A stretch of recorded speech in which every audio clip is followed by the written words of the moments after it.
Hello, sorry I'm late. I'm so late I didn't even get back to Goldie's, which is even worse because I started heading off down the road to Goldie's. I'd said to Janine, yes, I'm just going to come back and do a mail chat there.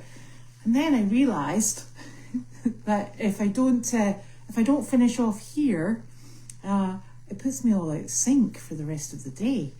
And I better get mail chat done here. So Carlene is obviously still in rehab. She's doing just fine. She's overseeing things from her computer screen, which is super.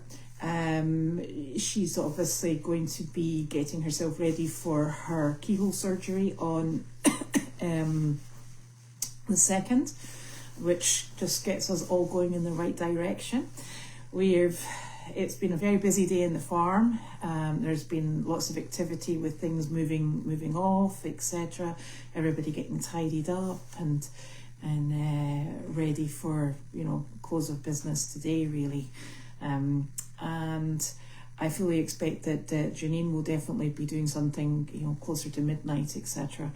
So this is just a brief wandering through the day, and then I'm sure what everybody will be probably far more interested in is what's happening round about the change into the new year.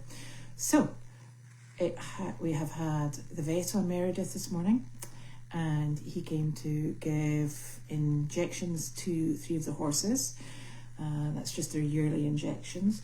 And then he came to also look at the quarantine that we have in, and he does a vet cert for them, and we establish a baseline with our vets so that we understand where we are with them and what we need to do going forward. So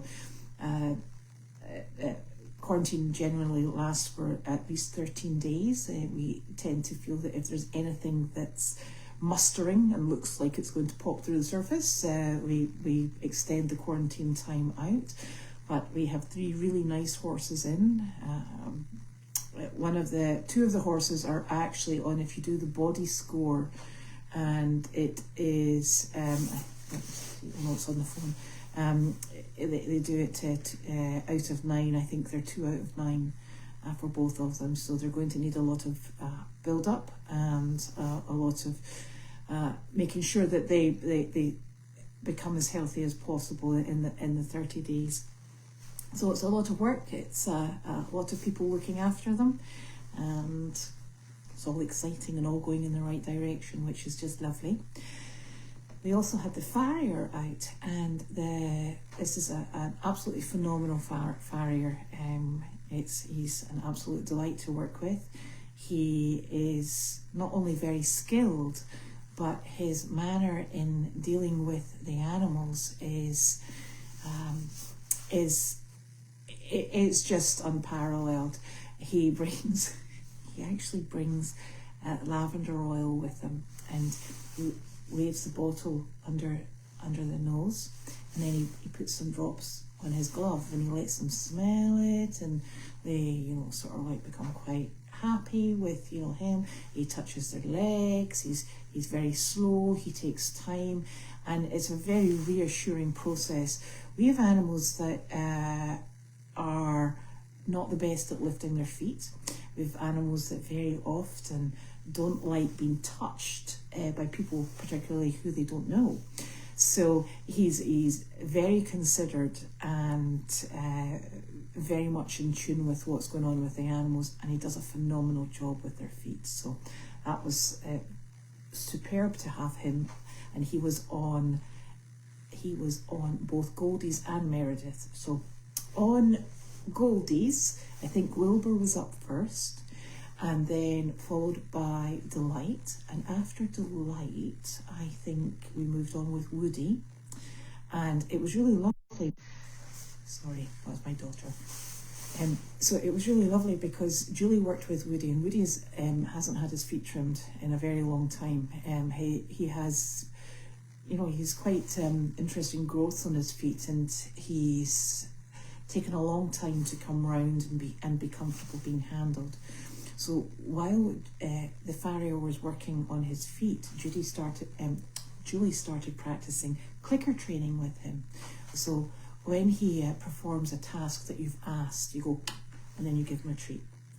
And it's a way of positively rewarding the behaviour that you're looking for, and it marks the behaviour, and it enables him to appreciate what behaviour you're looking for, and eventually you can stop giving treats in such a regular basis. But while you're wanting to mark the behaviour and set it, there's a lot of clicking and a lot of treat giving going on. So that worked out really well for Julie while she was working with the farrier, who's called Matt, and with Woody. So that was great. Then we brought Miss Harley in, and Miss Harley was a bit of a spitfire. She's been notoriously awful having her feet done in forever. Never, oh sorry, I will speak louder now. It never ever gets any easier with Harley. She's it's something she just doesn't like. But we did notice where she had the cancerous growth removed from her back leg, she's extremely sensitive. So we think that there's probably a bit of scar tissue that's sitting in there that's causing her not any trouble when she's walking, but I think when the foot's lifted up and it's bent, it maybe causes her a small bit of irritation. So that was interesting. And then we had Arthur. Oh my goodness, what an enormous baby he is, but he's terrible at lifting his feet. So it was, do you know why I'm speaking normally? And it's normally what happens is when I'm doing this with Carlene, I always speak really loud. So I forgot that I had to speak a bit louder. That's what went on. So Arthur was not particularly well behaved. So we're going to have to work with him and keep him going, lifting his feet and behaving himself. He's enormous, and donkeys are exceptionally strong. And Arthur, honestly, what a pest he was. But anyway, we got him done, so that was really good.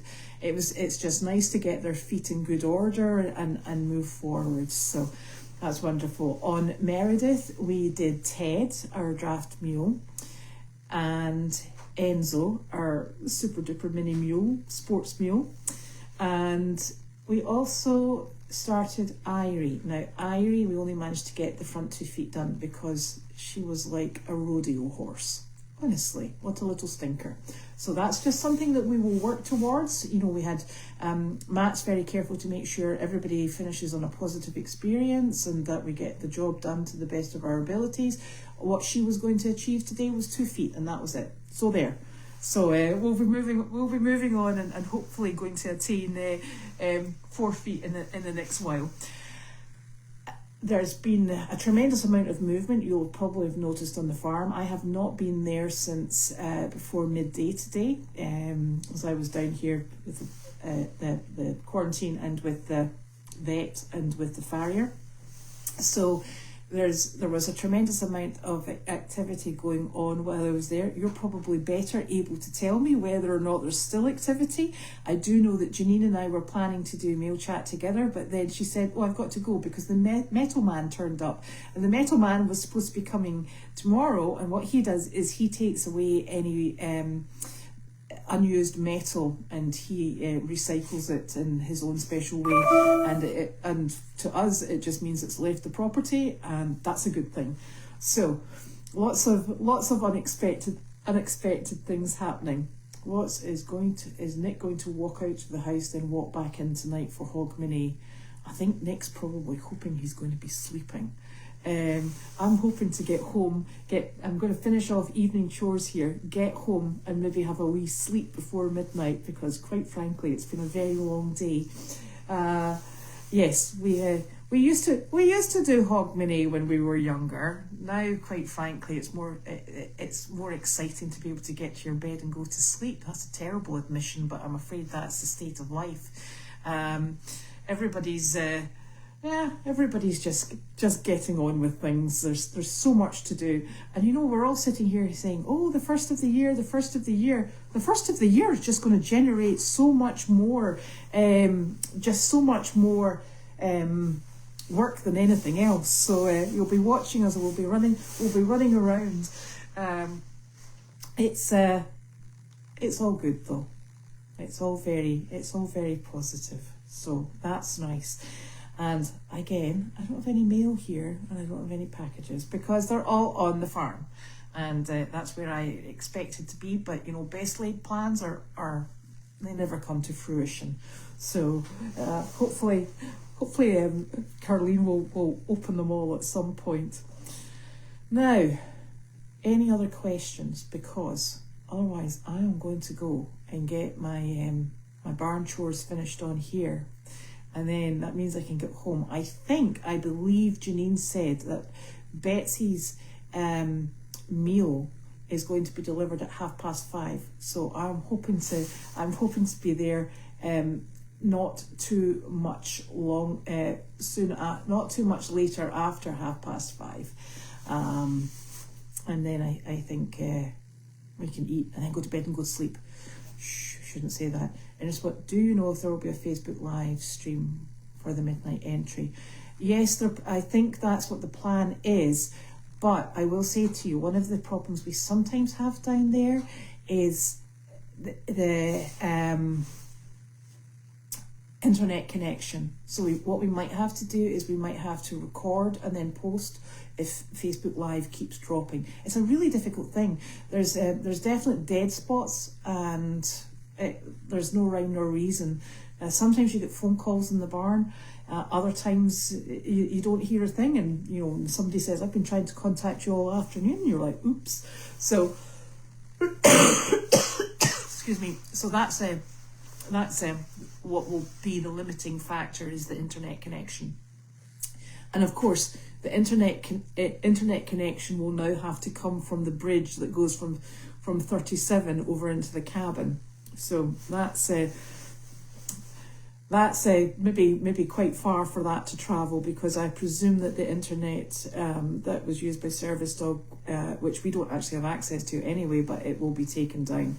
So lots of things, a lot of it's going to be trial and error because we're not 100% sure, and we can only wait and see. So it will be a surprise to everybody, including us, just what happens. Anything else in particular? I'm trying to keep up with these questions, but you can see I'm not doing a very good job because I haven't got my glasses. No glasses, because they tend to get in a mess in the barn. So I'm going to go on. I'm going to feed hungry animals, and then I'm going to get back to Goldie's, and we'll take it from there. Night night. I hope everybody has a really wonderful evening, even if it only involves going to sleep and having some lovely restorative sleep. But it's exciting to see what the new year will bring us all.